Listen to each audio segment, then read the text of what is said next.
Parang alam nyo na kung saan papunta si pastor. No? Tama mga kapatid, mabuting bagay po. Now, kaya kung isipin natin, kung hindi tayo nakakasamba, hindi tayo nakakadalo tuwing araw ng linggo, ibig sabihin nagkakasala tayo. Meron kasi iba, minamagaan nila ang pag-araw ng pagsamba sa Panginoon. Hello, akala nila, hindi, maintindihan naman ako ni Lord. No? Mga kapatid, you are sinning against God. In-establish natin mabuting bagay ba ang pagsamba sa Panginoon, ang sumamba sa Panginoon tuwing araw ng linggo? Now, nagsabi kayo ng amen, tama po ba?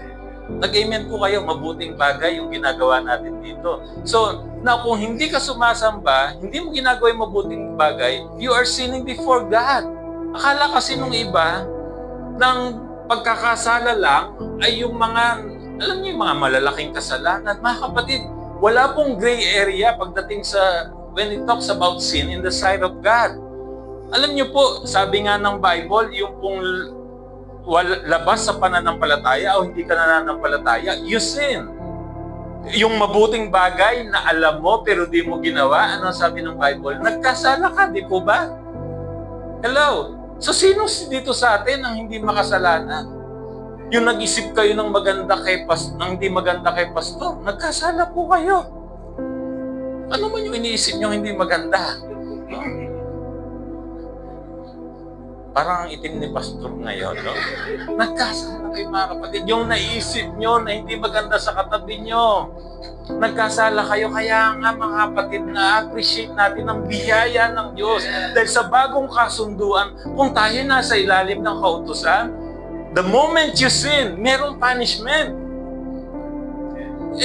Kaya na-appreciate natin ang biyaya ng Lord. Pero inyo, nag-isip kayo na hindi maganda dyan sa katabi nyo, pero hindi kayo nakatanggap ng parusa galing sa Diyos. Pero kung kayo nabuhay sa ilalim ng kautusan, mga kapatid, meron ng kikidlatan ka na.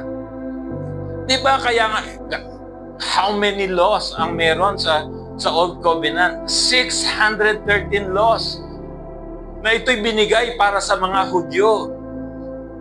The laws given to the Jews. Ang mga hintil wala because ang description ng Bible sa Gentiles, covenantless, lawless, godless, wala, hopeless, wala, zero. Tayo po ay mga hintil, hiwalay kay Kristo.